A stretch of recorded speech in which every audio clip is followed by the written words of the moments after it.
Good morning and welcome to the what I like to just call the defense of tipping talk. The word gratuities is also in the talk if you don't know what tipping is. I'd like to introduce our speaker. Anthony Gill is professor of political science at the University of Washington, where he's also an adjunct professor of sociology and a distinguished senior fellow at Baylor University's Institute for the Studies of Religion. His research is focused on political economy and religion and politics, with an emphasis on religious liberty. He has a book called The Political Origins of Religious Liberty. And he's also written about church-state relationships, has a book called Rendering Under Caesar, the Catholic Church and the State in Latin America. Tony was creator and host of the Research on Religion podcast series, and he teaches courses in political economy, public choice, and religion and politics. His current research agenda is an examination of how norms function to coordinate behavior in society in lieu of government, and is working on a number of projects, including the comparative endurance of religious institutions, how clashing norms and values can diminish liberty, and also, interestingly, the economics of fraternity and sorority life on campus. I'm assuming that has to do with norms and things like that, how they develop, and what role they play in coordinating activity. One of the norms we have in North America to coordinate behavior in some service markets is tipping. Tony has become internationally renowned for his defense of tipping. I first heard of his interest in the topic in a Facebook post he created to ask people for thoughts about tipping. That post led to work that was highlighted on an appearance on the podcast Econ Talk, my favorite podcast, with Russ Roberts, and an article in the Journal of Private Enterprise. Join me in welcoming Professor Anthony Gill to ASU, Skettle, and the Center for the Study of Economic Liberty.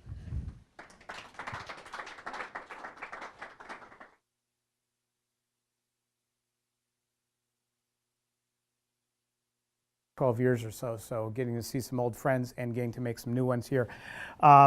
Yes, and I am writing a book on the political economy of fraternities and sororities, which is going to tentatively be called Greekonomics, playing a little bit off of another bestseller title. But I want to talk about tipping and gratuities today, and you're figuring, probably sitting there going, how does a person go from religion and politics, church-state relations in Latin America to be talking about the political economy of tipping? I taught the Introduction to Political Economy class at the UW for now the past 24 years, and I always like to break up the class a little bit with just fun, what I call rational riddles or puzzles. I kind of got this idea from Stephen Landsberg, and one of these was tipping, and I started doing this really early on, and I found that what was supposed to be a 10-minute break just to get students thinking about different things usually became an hour and a half long discussion. And whenever the topic came up, I had a student at one point in time at a seminar, the topic came up and they turned to me and pointed and said, oh, Professor Gill gets really excited when everybody talks about tipping. So he said I should write something down about that, and I did. And in the past year or two, it has been, as mentioned here by Ross, on Econ Talk, and then there's also a article in the Journal for Private Enterprise. So if anybody's interested in that, you can contact me. I'm happy to send all that stuff to you. All right, tipping, the eternal frustration. One of the things is I've always loved tipping. I've worked in the service sector myself and benefited immensely from it. And when I started teaching it, I thought everybody would love tipping. Apparently, I'm the only one who does, or there are very few people who do like tipping. And I've given this talk amongst students and faculty members, and always am surprised by the amount of frustration that people experience with tipping. They don't know when to tip, who to tip, how to tip. It just seems inconvenient, it's awkward, it's socially awkward, uncomfortable at many points in times, and probably this frustration is best represented in the movie Reservoir Dogs. Steve Buscemi's character, Mr. Pink, goes on roughly a 7-8 minute tirade, profanity-laced tirade. I would play this for you, but it's well beyond X-rated, I think. I'm not a big fan of Tarantino movies. I've never seen the entire movie Reservoir Dogs, but everybody sends me this clip. So yes, I've seen it about 24 times. And I have one student who's adamantly opposed to tips, always just sends me that to prove the point that I'm wrong. But we'll see. We'll see if Mr. Pink or myself is right today, because we want to examine this issue of tipping, which has puzzled economists for some time. And we'll talk about why that has been here for a bit. But there's another reason why I wrote this down, and there's some growing interest in it. There's a no tipping movement that has been sweeping across the United States in the past, I'd say half decade, 5, 6, 7 years maybe. It's been both at the private level, where a number of restaurants, there usually tend to be smaller boutique, kind of mid to high level restaurants, have gone to the no gratuities model and have replaced it with a living wage, a higher wage for their employees, for their wait staff, and have been very public about it. I think on Econ Talk I mentioned there's a handful of them, and somebody responded angrily saying it's not a handful, it's about 200. There's more than 200 restaurants in the United States, so it's still kind of a handful by comparative perspectives. One of them actually is Ivar's Salmon House, which is just a few blocks off the University of Washington campus. They, with some fanfare, announced this about 2 or 3 years ago, and I remember us taking a group of students there at one point in time. They had big banners explaining, we are now providing a living wage of, I don't know, it was $12 or $13 per hour, so please do not tip or anything like that. So there's some traction to this movement. It gets into the New York Times, it gets into the Washington Post a lot whenever a new place announces it, but it's really not catching fire as much as many people thought it would about 5 years ago.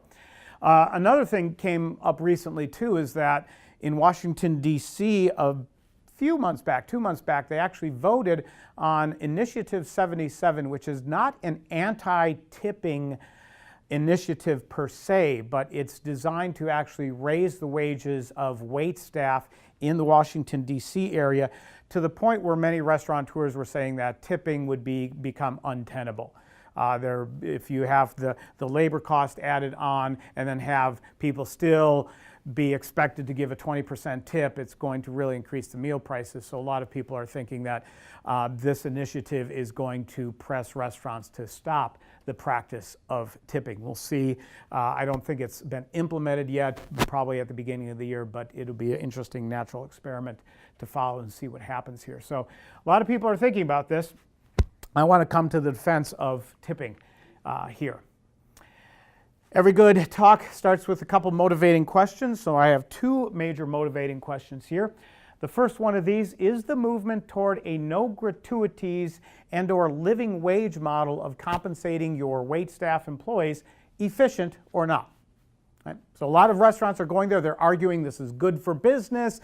It's really good for customers. Customers are going to love it. Everybody's going to love it. So is it really efficient? Given the unpopularity of tipping as well, and the difficulties and frustrations people seem to have with it, it leads to this subsidiary question of, if tipping is so unpopular, if it's going to be good for business, why has this institution persisted for so long? And political economists always kind of love these things. You see some inefficient or seemingly inefficient institution out there, and you scratch your head saying, well, why is this sticking around? Why isn't the market taking this, moving it toward a more efficient solution? So one of the answers is this no gratuities or living wage thing is not efficient. Tipping actually might be very efficient, and that's one of the points I'm going to make. The second one is a puzzle that has vexed economists for some time now. I think I first ran across this in either a brief passage or a footnote in Milton Friedman's Free to Choose book.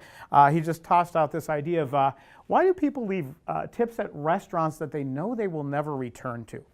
And this gets at the heart of the economic assumptions about thin rationality, that if we're just simply utility maximizers, there's no reason anybody should leave a tip at a restaurant that they know they will never return to again. And we'll explore that question a little bit more. It adds something interesting to the discussion, though, something about norms and thick rationality that I'm very interested in exploring, and it's kind of come from my own research on religion as well. Not being one to hold the arguments till the end, we don't want to find out what the mystery is at the end. I'm more of a Columbo fan, where you see the murder and I tell you how we did it, and then we'll find out how it progresses along. I'll give you my central arguments right here so you can evaluate me as we go along. I'm going to make the central argument that tipping is an efficient institution for several reasons. First, it solves the principal agent problem, or several principal agent problems, as you will see. The second one is that it allows for voluntary or self-selecting price discrimination. This one's a little bit more of a tricky argument to make. I think the first one is fairly easy to come by, but the second one, this voluntary price discrimination argument, is a little bit more difficult. It's one that Russ Roberts on Econ Talk didn't buy. So we're butting heads on that one. We'll let you evaluate whether my argument is valid or not. And then finally, to address that question, why would anybody leave a tip at a restaurant they know they will never come back to? I want to throw this on the table, that tipping is one of many institutions that provide a cultural institution that instills a norm of trust that is necessary for anonymous trade to flourish in a market economy. And I think that's very important and something that a number of economists, political economists, sociologists have been looking into, bringing culture back into the mix and thinking about how norms and values and rituals and rights and all those things actually function in society. The last thing I want to convey as well, too, is that teaching about tips is a fun way to learn about economics.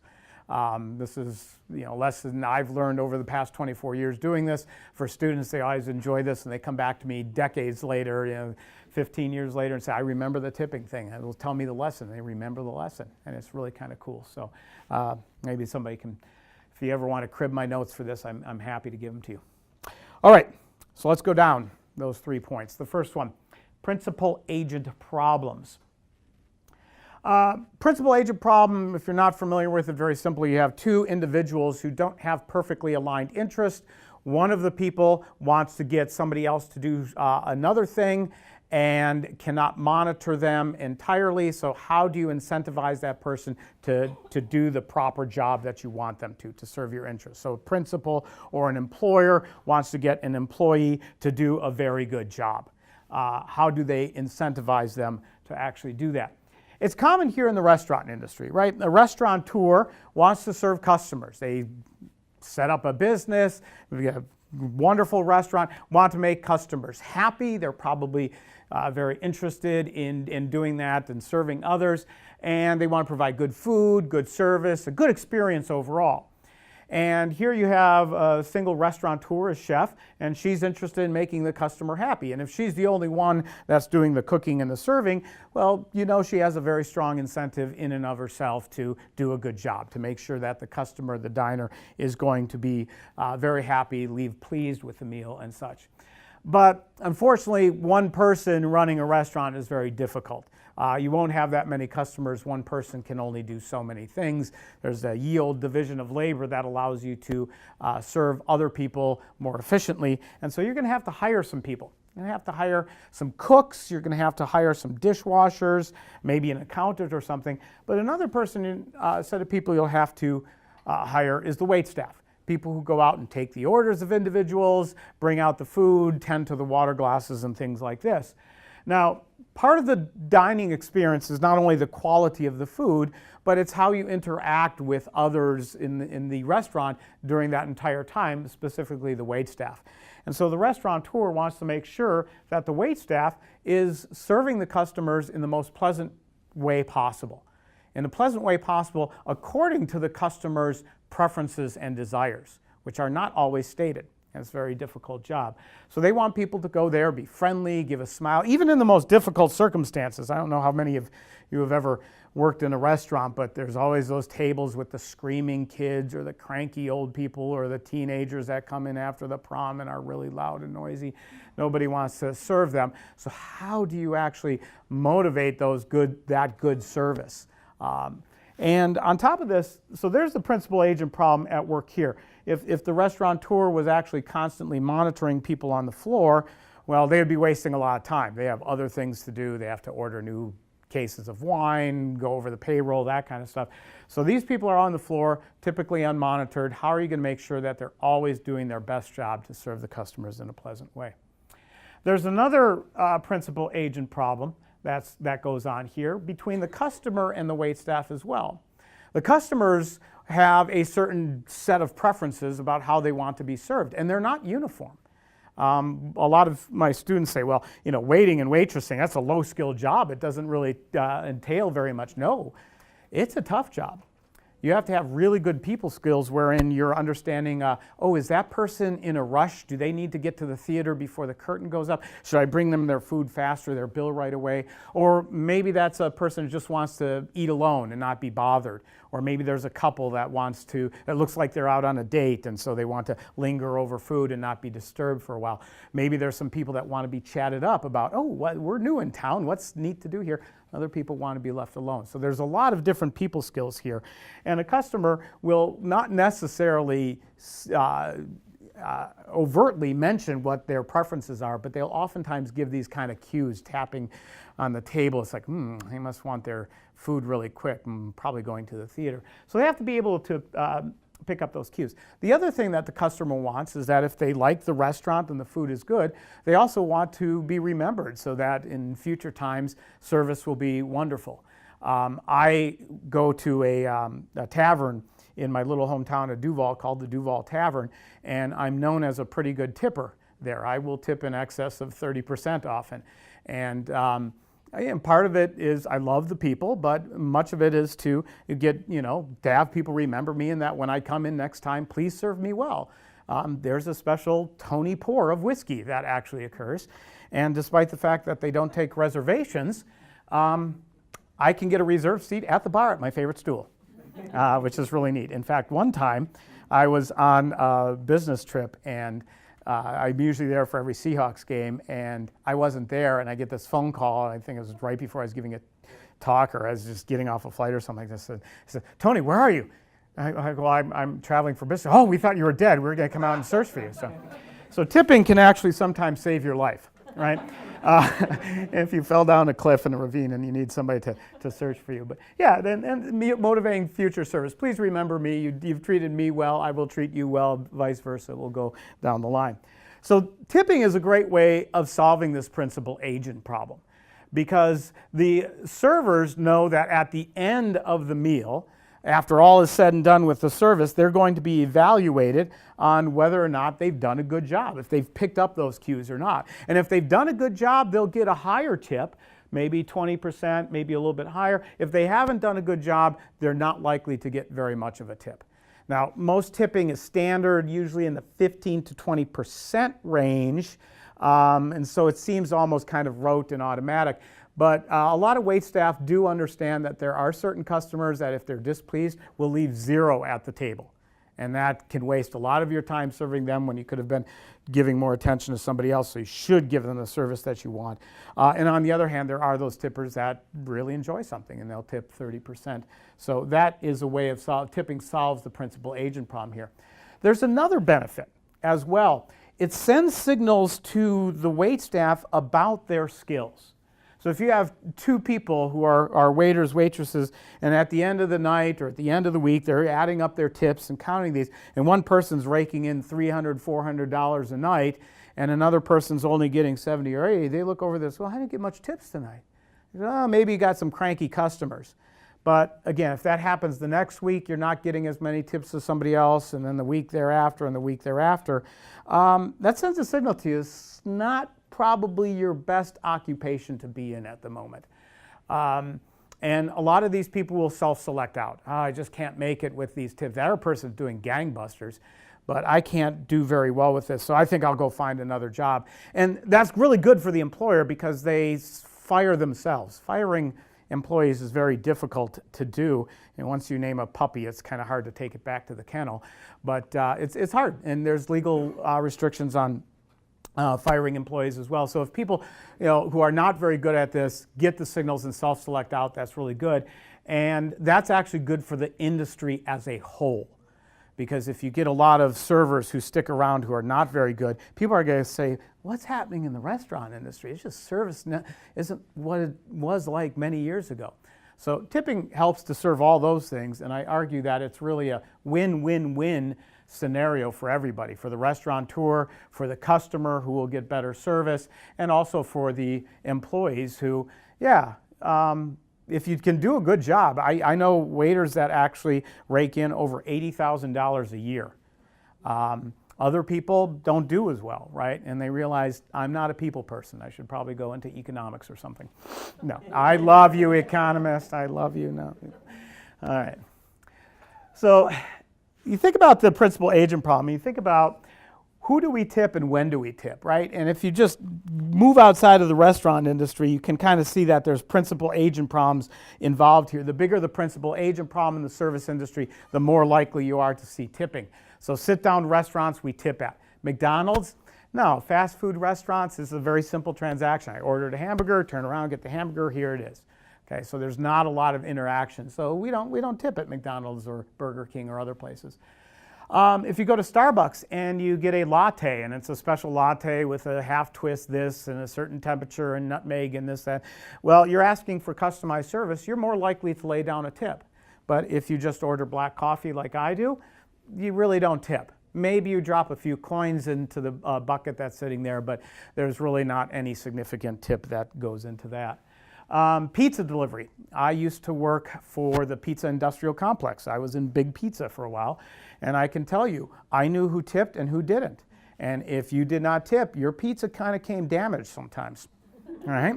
Remember that. Whenever my wife and I move to a new place or something, we always throw out a huge tip for the pizza delivery folks, because next time we get the few extra mushrooms and the service comes really fast for us, which is good. But interestingly, you do not tip your trash collectors or UPS drivers. They're delivering stuff or bringing services to your home, but you don't tip them often. Maybe your trash collector around Christmas or something like that, but usually you don't, right? Because it's pretty easy service that you can monitor. They didn't pick up the trash today? Call Waste Management. Hey, what's up? Taxi rides. This is an interesting one. We do tip taxi drivers, and by taxi ride in here, I did tip my driver. But interestingly enough, we don't tip Uber drivers. And that's kind of a puzzle in and of itself. I hear some muttering there. It's okay, I hear it. Hang on. Okay. We tip our hairstylists, right? Our barbers and the people who do our hair and nails or other things like that. But we don't tip Walmart employees.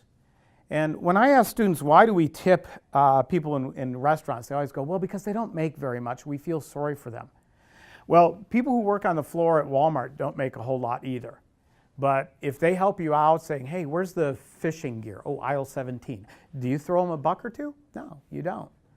So it's not always related to whether or not you're poor. And people, hairstylists who make, tens of their hundreds of thousands of dollars a year actually still get tips and things like that as restaurant waiters at five-star restaurants. Hotel housekeeping. We tip at hotel housekeeping. Or do we? I didn't know until very recently you're supposed to tip housekeeping. I do now, and I'll tell you how I found out a little bit later in the presentation. And then finally, there's this interesting phenomenon that's rising, self-serve frozen yogurt shops. They always have these little bins there that say, please leave a tip, I'm trying to get through college and stuff. And I always kind of wonder, I did all the work, I should be tipping myself. But you will notice that there's not a whole lot of money in those tip jars. There's usually $1 they put there at the beginning of the day to signal to people, please tip, and the dollar bill is great.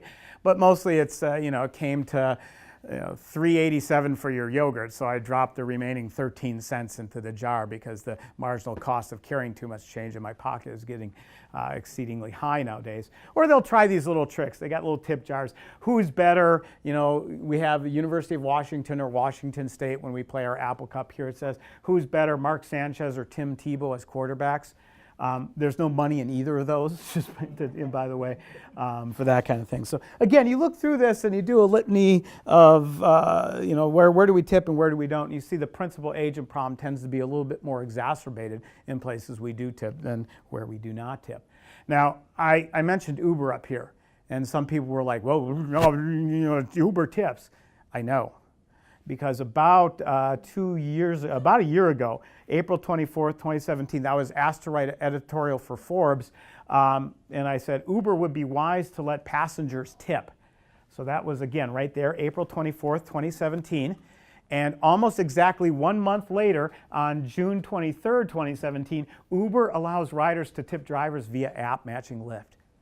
Yes! tips, right? That is success. I know economists always want to feel like we're making an effect in policy, and I like to think that I changed the way that Uber does business. So you can thank me later for that. Actually, I've had people want to kill me for that, but I think there's other reasons that went on. Actually, taxi drivers in New York City were lobbying pretty heavily to get Uber to take lifts, because a lot of millennials who used Uber and then occasionally had to take a taxi never tipped the taxi drivers.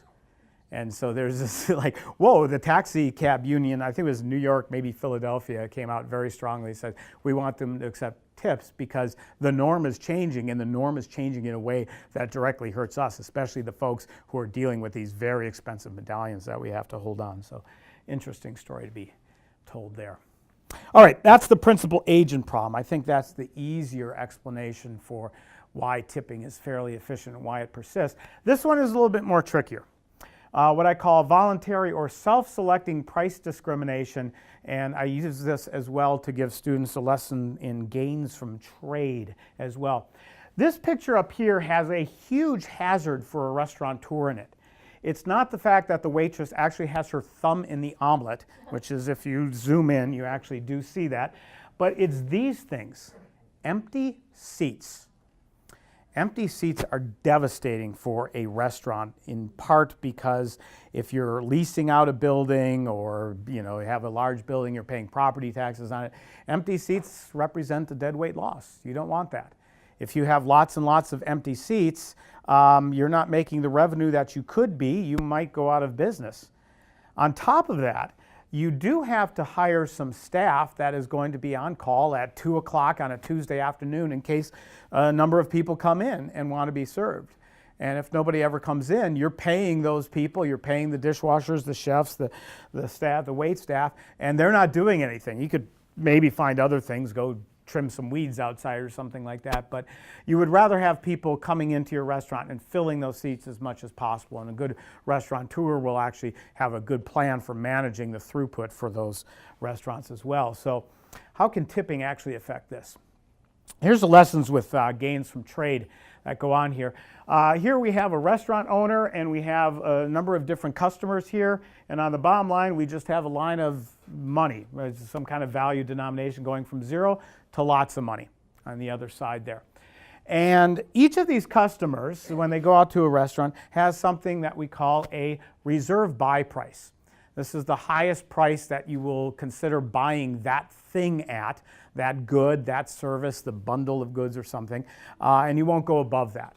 And I tell my students that you all have these reserve prices, whether you know it or not.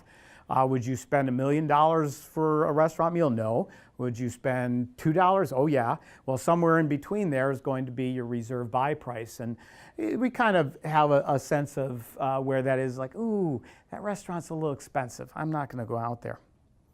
Now, the interesting thing about life, and universities are very big in diversity, is that when it comes to reserve buy prices, there's a lot of diversity. Different people have different reserve buy prices for the same type of good. Some people really love going out to restaurants. They're foodies in that. Other people down here, person E, not so interested in going out. They'd rather eat at home or something like that. So maybe they'll pay a little bit, but they're not going to pay a lot. And it's not just different people. This could be us at different moments in our life. Different parts in our life cycle. Maybe when you get a little bit older and you're retired, you like to go out to eat a little bit more. Or it could even be you over the course of a few months or a year. Yay, I just finished off my dissertation. Let's go out and really celebrate with a great meal. Or, oh, I didn't realize they didn't pay assistant professors that much. We better not eat out as much and save for our mortgage and things like that. So it can vary according to different people. And every person has a different reserve buy price. The restaurant owner has something what we call a reserve sell price. And a reserve sell price is the lowest price that this person is willing to release that good or service to somebody else in an exchange. There might be, $15. I cannot sell this meal for under $15. I'm happy to sell it for $16. Would I sell it for $100? Certainly. But $15 is where I'm going to stop selling it. I can't sell it below that. And a lot of things go into this reserve sell price, including the rent of the building, the ingredients of the food, the electricity, your regular labor costs. A lot of labor costs are fixed labor costs and such like that. So what you have here in between the reserve sell price and the reserve buy price are the gains from trade that could be realized at any point in time. And price discrimination is this interesting economic concept. Russ Roberts doesn't buy it as much, but it's this concept of, trying to do this fun dance of figuring out, how can you shift the gains of trade more toward the owner or the seller. We're all kind of doing this dance. If you've ever negotiated for buying a car or a house, there's a lot of give and take to find out where you could benefit the most. And restaurant owners are doing this as well. They say, well, are there customer A's out there? They don't come with signs that say, I'm going to buy something for $100 and you charge them that. You have to kind of figure out how we can capture that person without alienating any of these other people. Because if you do, those are lost tables and lost business here. The difference here between the reserve sell price and the reserve buy price is where gains from trade can be realized, and also represents here in the top one, A's potential gratuities. So let's say the restaurateur does sell it at their lowest reserve buy price. But one of the things they say was, well, maybe if we shift some of the variable cost over to the customer through this norm of tipping, says if they did a really good job, give them 20%. If they didn't do that good, just 10%. If they did a really, really good job, give them 30%. Right, shift some of the responsibility for negotiating that price down to them as well, and that's where the person A could actually be tipping in here. And for the restaurateur, this is really kind of good because they can have a lower price for their employees, which allows them to have a lower reserve sell price and potentially capture more customers here. But at the same time, it allows people who value the good more to go ahead and pay more for it.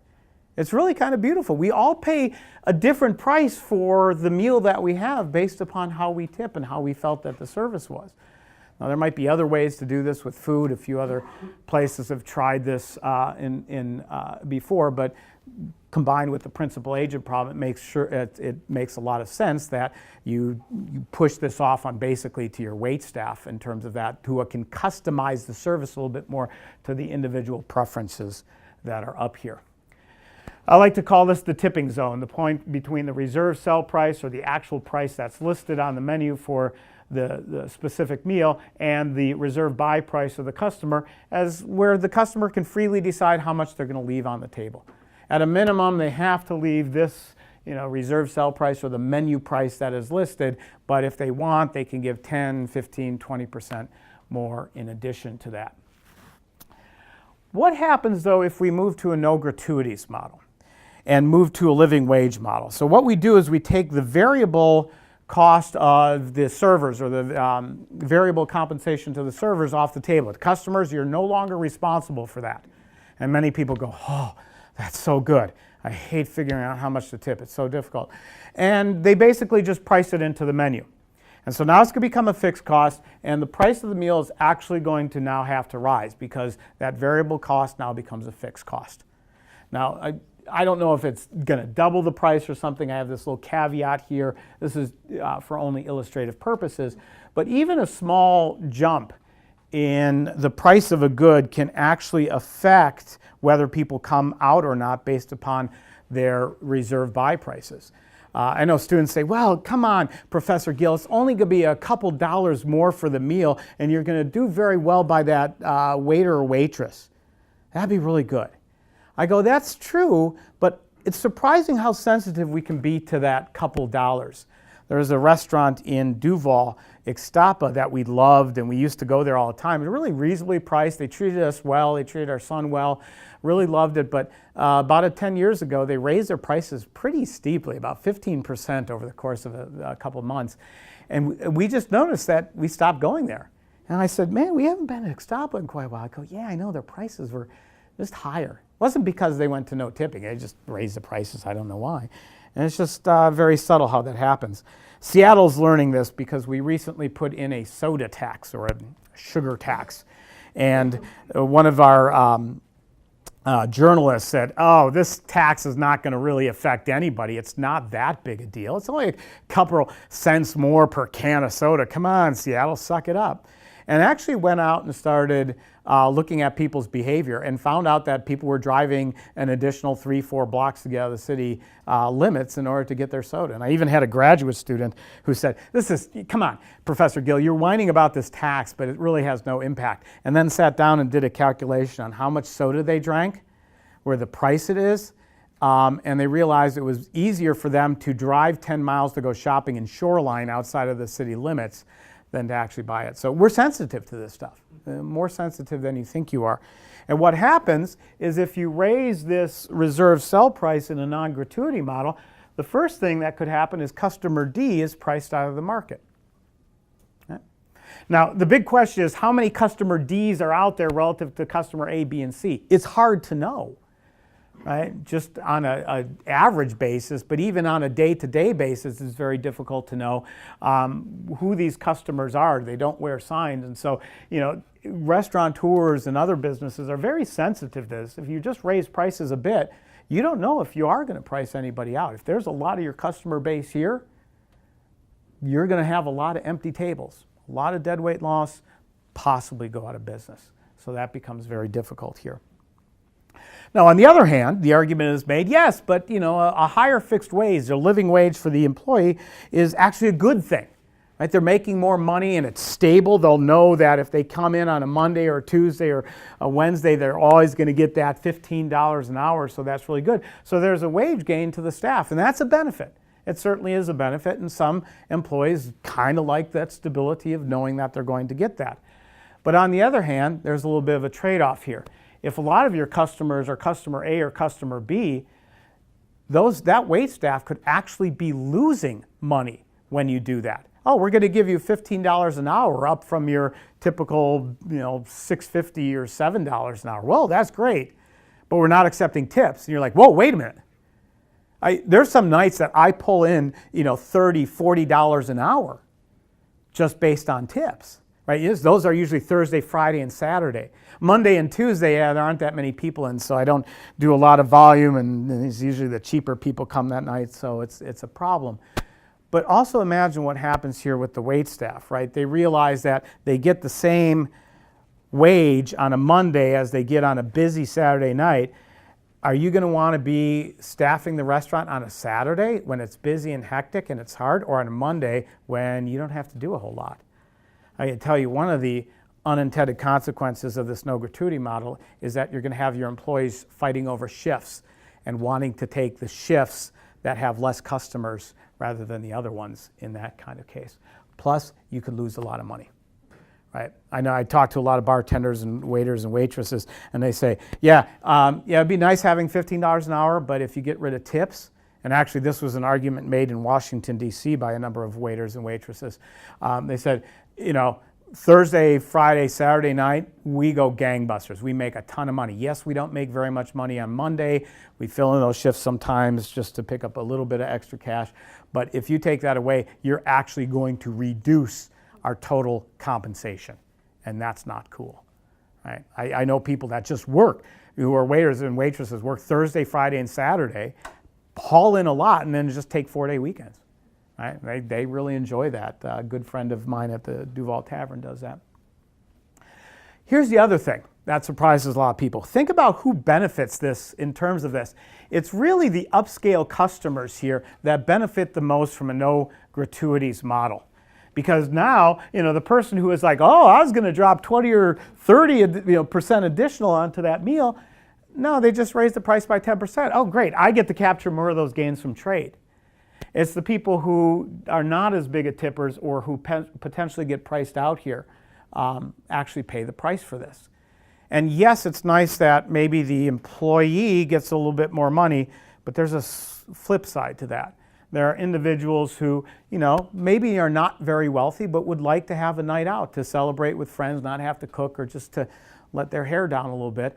But they don't get to go out anymore. It kind of disproportionately injures them and that kind of thing, and that could be sad. The other thing here too, this person who's right on the edge here if there's any kind of declining service that occurs because now you don't have a solution to the principal agent problem and you could have a cranky waiter, that person who had their reserve buy price here might all of a sudden just drop it a little bit, and if they drop it a little bit, customer C falls into the category of I can't afford that meal anymore, just like customers D and E. And so that's dangerous as well, right? All right. To summarize this, the no gratuities model of service here, I think is going to have several predictable outcomes. First is that it's going to eliminate this self-selecting price discrimination, will benefit the upper end customers, but will price out some of the people at the lower end, and also potentially price out people who come, for the 3 o'clock, 4 o'clock blue plate specials and things like that. In doing so, it shrinks your customer base, and that can be very dangerous. As I mentioned, the deadweight loss of empty tables. Complicates the principal agent problem, you're likely to get worse service. I've casually talked to some people who have been to some of these restaurants that have done the no tipping thing, and some of the service has tended to decline a little bit. Right? Not a huge amount. Right? It's not like they stopped serving you or anything, but on the other hand, just don't give that extra mile or anything. Reduces the marginal quality of service here because, again, waiters and waitresses have hangovers, right? That extra 10% tip might actually motivate them to smile a little bit more if they don't have that on the table anymore. Doesn't matter. You don't have to smile as much. And again, just at the margin. Doesn't mean they're going to become evil people or anything like that, but just at the margin. Reduces signals to poor quality servers. One of the things I've been noticed in some of these places that have implemented the no gratuities model is that the best servers who actually were making more money on tips left, right? And left the less quality ones behind, right? So that's not cool. And the interesting observation here, it's only being used at small high-end restaurants. The Ivar's Salmon House that I mentioned before in Seattle is one of the bigger ones that it's about the size of like an Olive Garden or something like that, but it's not being used at Olive Garden or Denny's or other places like that. And it's these small boutique restaurants that are usually able to pay higher wages to begin with on a lot of these things and select people who have already been very successful in doing this. I have this little note there. It says, is this potentially rent-seeking? Are these small high-end boutiques kind of pressuring the entire restaurant industry into doing this model because they know it would injure other restaurants and possibly bring more business to them because they've already hired the best wait staff around? I don't know. I'm not willing to take that off either. I don't know. Something worth thinking about there. The last question, cultural institutions of trust. This is an interesting leap of faith kind of argument that I'm making here. Less economic-y, more culturally based. But the question that comes about here is, why would anybody leave a tip at a restaurant they know they will never return to? The bill says $25 for a meal. You're driving across country, you stop at a roadside diner in Cheyenne, Wyoming, and you eat your meal and it comes up $25. That's what you're obligated to pay. Right? If you ditch and dine, or you dine and ditch, you can get arrested for that. You've negated a contract or an implicit contract, so that's stealing. But you only have to pay $25. But you're never going to come back there again. So if you leave, yeah, the wait staff is going to be mad at you, but who cares? You're never going to see them again. Right? Doesn't matter. So a lot of people who are invested in thin utility or thin rational models of utility basically say it's stupid to leave money on the table. Why would you go against your utility in terms of doing that? But people do tip at restaurants that they know they never go back to. All the time. I do. Right? So it's kind of interesting. And I tip taxi drivers. I'm never going to see that taxi driver that took me from the airport to here ever again. But I have a good tip. I must not be a good economist. I must not be thinly rational. Well, this goes back to Smith, and I like Smith's thinking both in terms of the wealth of nations, but also the theory of moral sentiments, that impartial spectator floating in the back of your head there. Smith made a very simple argument. Why are nations wealthy? Very simple, right? Division of labor. Division of labor makes us more efficient, technology added into that, et cetera, et cetera. But in order for the division of labor to have any effect, you need to have expanded markets. But expanded markets have a problem that comes along with them. The more people you engage in the marketplace, the more anonymous or quasi-anonymous they become. In anthropology, they got this idea of something called the Dunbar number, which is we can know about 150 to 200 people pretty well, but after that we start to get a little bit fuzzy. Do I know this person? Can I trust them? Are they going to rip me off? Are they selling me a bill of goods? That's one thing, but when I get it home, it's another. Are they not going to treat me nice? So there's a lot of issues of trust. And so when you go into more anonymous trade, you're going to need a society that has lots of trust. You know, think about this on stuff on eBay, right? I'm buying something from somebody all across the nation in Florida. Do I trust them that that deck of baseball cards is in mint condition and doesn't have any rips or tears or folds in them? Well, you know, high trust societies, people will be more likely to engage in trade than low trust societies. And a lot of our activity, economic activity, for those of you interested in doing research projects, really kind of built around how do we alleviate uncertainty and build trust in societies. A lot of our institutions do that. eBay does this, and by rating systems and all these kind of things. So anonymous trade requires trust. Well, how do we do this? How have we done this for thousands and tens of thousands of years? And the issue is I would like to bring up is normative rituals about us burning or burning our first fruits or burning the best lamb or something like that, or making sacrifices. Right, showing our sacrifice. This is where I get a lot of this stuff from religion. There's a lot of stuff about, you know, sacrificing your son. Abraham was told to do that. So, do you really believe in God? Okay, kill your kid. Well, okay, right? That's. Do I trust you, God? Okay, I'm going to show you that I trust you. But we also have this, first fruits, burning your first lamb or something like that. Just leaving money on the table. Another thing is gift giving. Right? Why do we give gifts? That's another one of these economic puzzles. You know, many economists have argued Christmas is very inefficient because we give people gifts that they don't really want. It might not be the gift per se that's important. It's the giving of the gift. To say, listen, I am willing to burn some resources to show you that I'm a trustworthy individual.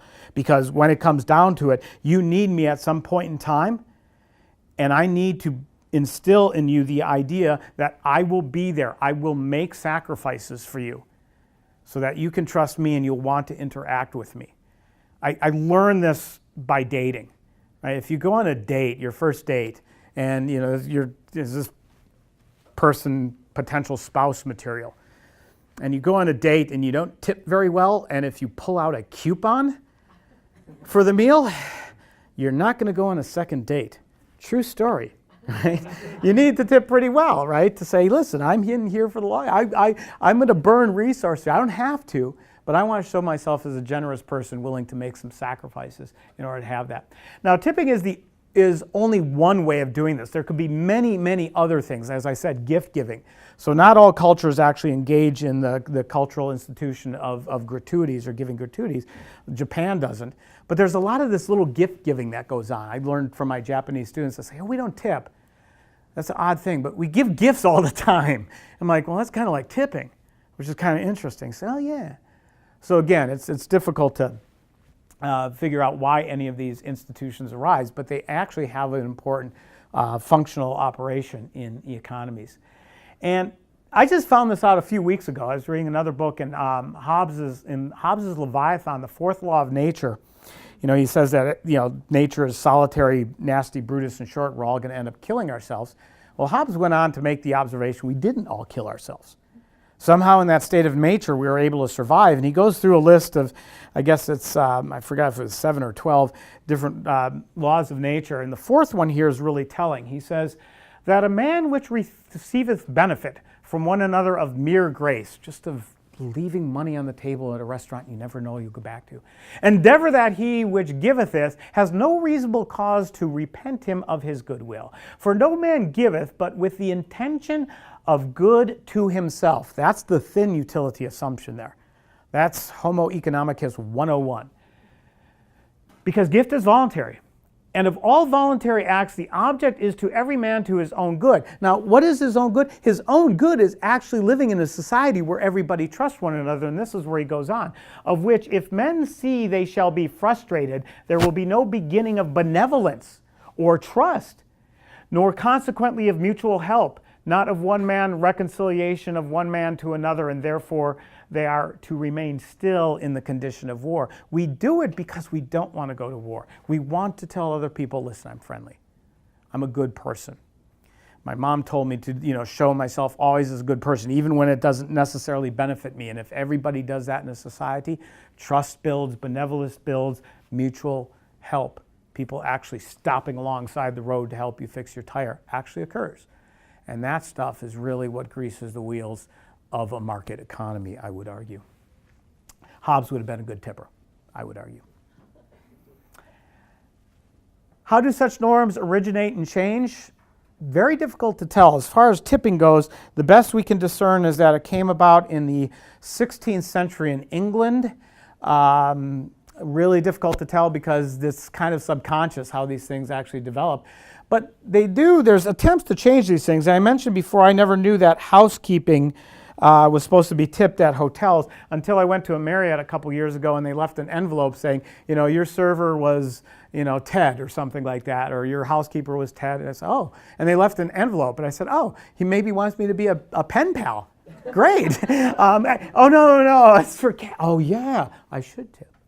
And by the way, when I do tip at hotels, I put a little note and I put a little smiley face, and they usually leave a smiley button or two for the person to make sure they have a good day. And I see the staff in the hallway and I say, listen, I'm at a conference.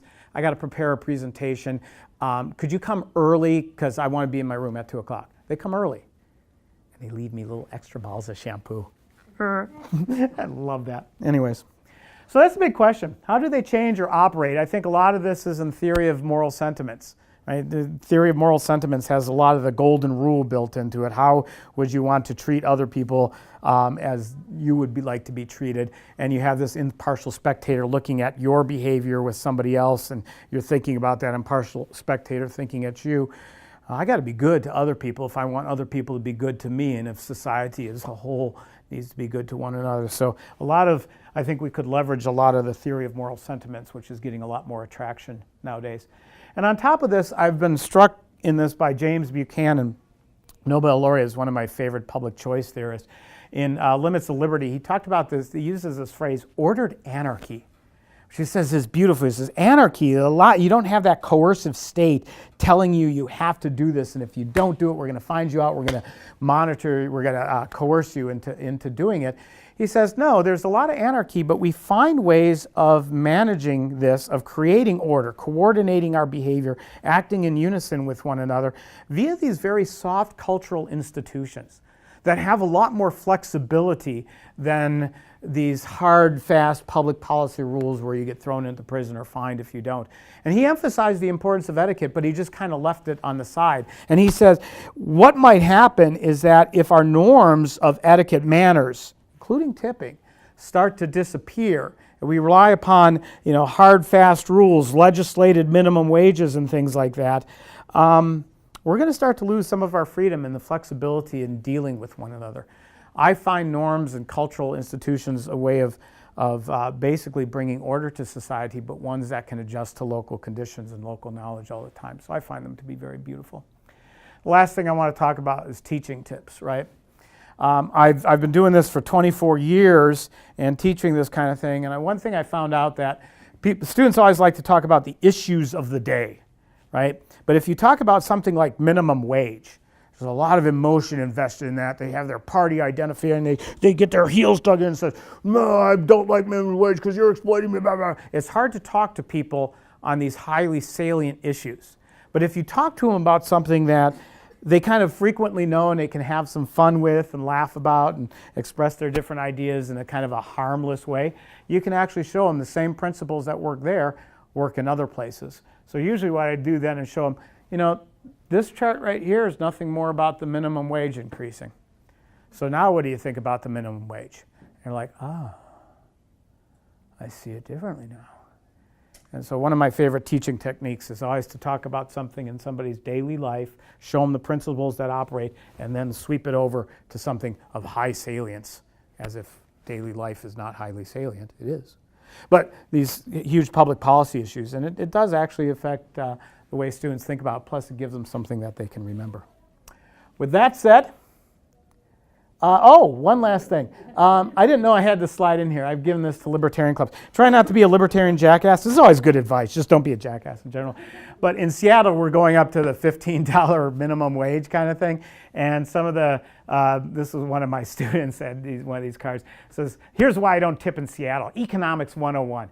As the compensation for your services increase, there is a cost to me as a consumer to pay for that increase, as I have no control over the Seattle City Council's decision to redistribute wealth. I can only exercise the rights left to me. 1, I can choose not to eat out. Then who would pay your wages? 2, I can choose to be carrion for the City Council's vultures. Kind of accurate description. And then 3, I can choose not to tip and explain why and provide a free economics lesson to you.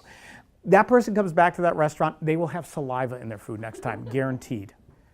Right? It's not a cool way of doing this, right?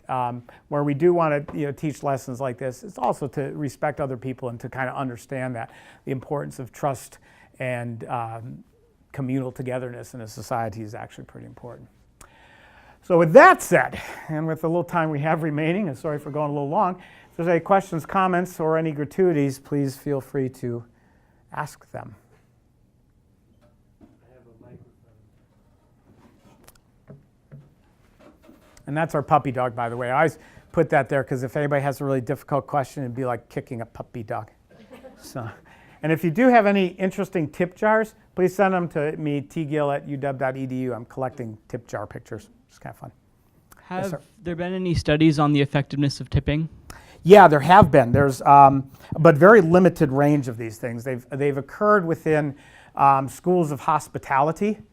There's some at UNLV and Cornell and stuff, and there's somebody at Cornell who's done these things, but the methodology of these things is pretty scary. I used to work in the marketing research industry, and one of the techniques we used was we just asked people whether they liked their hamburger as they were leaving a hamburger joint. This was, a lot of the methodology is based upon just asking people, why do you tip, right? And people say, well, I tip because I really care about the other person. Okay, maybe. But a lot of times our own actions are subconscious. We don't really understand the institutional workings underneath this stuff. There is, I think, a huge opportunity to do some very interesting empirical research. The reason I laid this stuff out is because the empirical research has been mostly inductive and hasn't had a theoretical core. Now we can actually go out, I think, and test, how much is the principal agent problem working here. In terms of the voluntary price discrimination, there are certain predictions that can be made that we can actually go out and test and think creatively about that. A lot of the methodological problems are going to be intractable, right? They're going to be very difficult, but as long as we have some theoretical guiding posts here, I think that'll be good. And if anybody's interested in doing one of these studies, let me know, because I'd love to work on this. I'm really bad at getting grant money. So, and just let you know, I'm like the theory person for stuff, and then get other people to help me out with the other stuff. Yeah, another question. Questions? I had a quick comment. Okay. Sorry. I don't know if I actually need the microphone though. It goes onto the tape. Oh, okay. Yeah. Then I will. So this is more of a comment, but it's built off something that you had mentioned. I worked for UPS for 8 years. Yeah. And I was actually really surprised by how much money the drivers made from their customers directly, specifically during the holiday season. And it is a little bit of, it's more prominent with their commercial customers because they see them on a more regular basis. But then also with the increase in online purchasing with Amazon and stuff like that, you see more regular home customers as well. And those people tend to actually be a little bit more generous with their gifts, often because they're asking for a package to be put in a certain space. They'll ask the driver, if I'm not home, leave it here, just text me and let me know that it's there. So they're actually paying for off-the-books service that is not part of the actual delivery contract. And so they're making these payments in an attempt to get some of this stuff. Chances are, though, if you live in an apartment complex, it doesn't matter how much of an increased gift you give, you're not going to get additional services. So there's that tie-in with the frequency and the paying forward for future increased benefits. I just wanted to toss that out there. It's a great principal agent story. What's your name, sir? Tom.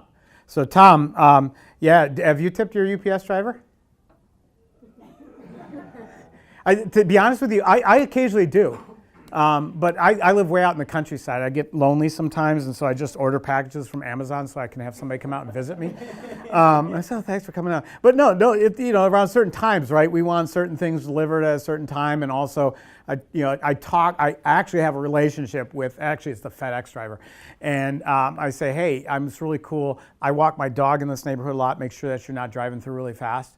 And I don't give cash in those kind of instances. I give them like a 6-pack of beer, right? And they'll take that because if I don't, and so whenever I get a package too, they come up in this place really nice at the door here. If I hadn't done that, here's your package, yeah, right? People remember tips, so that's a great observation too. Thank you. And I have tipped our septic. I live on a septic tank, and you really want to keep good relations with your septic people, because when you need the septic pumped, you need it pumped right away. So, other comments, questions? Ross. Cultural variation. The had a long debate over tipping with an economist who's from the Netherlands. And he just could not understand why people tipped in America, because they don't. And yet he didn't see any difference in service. So it was an interesting discussion. And so I wondered if you, how different kinds of social norms exist and relationships built would create a context where you might have tipping or you might not have tipping. Yeah, so the tipping, it might not be as visible as you think it is. And I always love this too, because in Seattle we get a lot of tourists and newcomers, immigrants coming in from Asian countries where the tipping is not the norm. And restaurants actually have signs up there to explain, especially in the tourist area, Pike Place Market, that says, here in America we tip, and usually it's 15%. Now they're starting to put it on bills. Here's 10%, here's 15%, here's 20%, just to remind folks, because there has been a problem in these tourist areas wherein people that they know from tourist areas, no waiter or waitress wants to serve them. Right? It's like, oh, here comes the Chinese tourists again. I'd rather take this. No, you take them. I take them. No. And that's not good for the customer. They want everybody to come in and be served equally well. So they kind of do that. Now, it might be the case, this is kind of a little snarky response, right? I have heard Americans go over to Europe and they say the service is not as good unless you go to a really high-end restaurant. This is all anecdotal evidence. And they say one of the margins that it's not very good on is the ability to catch the server's attention, right? There's pleasance. You want to be pleasant and smile to people so that they don't treat you poorly, either. But it's the time that actually occurs. And, a lot of Europeans are like, well, why do you rush through meals here in the United States as well, too? So it might be the case that your friend from the Netherlands doesn't observe any differences, because every time he comes out to Pike Place Market, somebody goes, oh, there's the Dutch tourist again, give him crappy service. I don't know, it might be equally crappy. That's kind of a snarky answer to that thing, but it is kind of interesting. And again, a lot of this stuff happens at very small margins over very long periods of time to pick these kind of things up. I mean, my students, teaching an undergraduate student this, it's either like you're being really pleasant or not pleasant at all. No, there's a range of service in there. And these little small margins add up over time and things like that. But yeah, interesting. Oh, by the way, in Europe too, in France, I thought France never allowed tipping, but there was up till I think the early 1950s, and I don't know why this ended. They did have a tipping culture. And one of the interesting things too was that the very highly prized restaurants on the fancy restaurant. There's a fancy place in Paris. I don't go there because I'm not a fancy person. But waiters would actually not get paid a salary or an hourly wage. They would actually bid to work at restaurants and then collect the tips. Yeah. I was like flabbergasted to find this, which goes back to the early things is how do these things originate? Why do they decline? How do they function? A lot of it's very difficult. It's not an easy problem to study for economists, but I think one that we should keep our eyes out in looking for. Yes? So you mentioned the positive normative rituals of tipping. Mm-hmm. Do you have any normative rituals that are probably like positive for not tipping? Like if that culture becomes the dominant culture or the dominant way of interacting with wait and service industry? Yeah, so there's a lot of these things. When I talk to a lot of my students, I get a lot of students from Korea and from China. And they tell me that, yeah, we don't tip, but there's a lot of this gift giving between individuals all the time when you meet others. And again, it doesn't take place at a restaurant, right? But it is, somebody brings you a little, and it's interesting because they always do give me these little trinkets too. They come with me and they're nice. I mean, a lot of them I don't use or anything like that. They give me seaweed candy. Thank you. But I've come to understand that it's not just receiving the gift that's important, but it's the act of giving for them to say, listen, you can count on me in a future interaction. And so gift giving is obviously one to these. I'm very interested in the Old West, right? I wear a cowboy hat. And they used to have this thing called the Cowboy Code. And it's really interesting because in the West, it was a very transient population where, people could just ride into town, rip you off, and then ride away. You'll never catch them again. And, people had to deal with this. How do you do this? And there's this written code. You can find the Disneyized version of it with Roy Rogers and things. But there actually is this code where, you're not supposed to touch another person's horse. You're always supposed to say howdy and tip your hat, right? So just even saying, hi, how you doing? Right? And you're always supposed to say, yo, I'm very good, even though you might not be good. It's this kind of a ritualistic thing, just to say, yeah, trust me. I understand your culture, you understand mine. We're on the same board here or doing that. Another one of my favorite ones is that when you're out drinking with somebody in one of these Old West towns, first of all, you always drink with your gun hand, okay? Because then you can't shoot anybody easily, right, when you're in a fight. And number two, you always pour the other person's drink equally, right?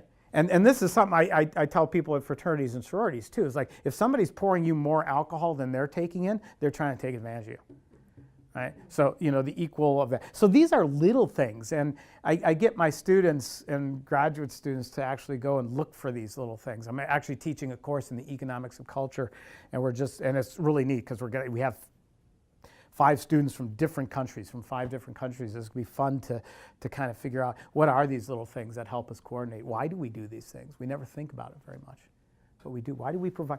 Another good one, providing food. If you ever go to a stranger's house in another place, they roll out a huge buffet.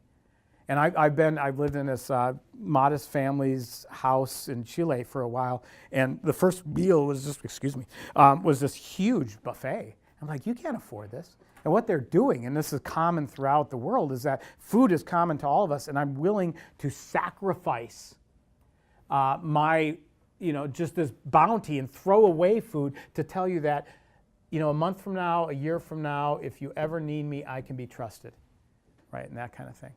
Another one is also giving out buttons. That was a very good question. You get a smiley face button. Mm-hmm. So you had a good question, so smiley face button. Tom, you get one. Somebody else? Yeah, you can come up and get one. And also on top of this, I know Ross is about to end things up here, and one of my habits is to actually give gifts to the people who come out here. So to remember the University of Washington, fondly, here's my gift to you, Ross, for inviting me out. Thank you very much. So. Let's thank Tony for coming. Thank you very much.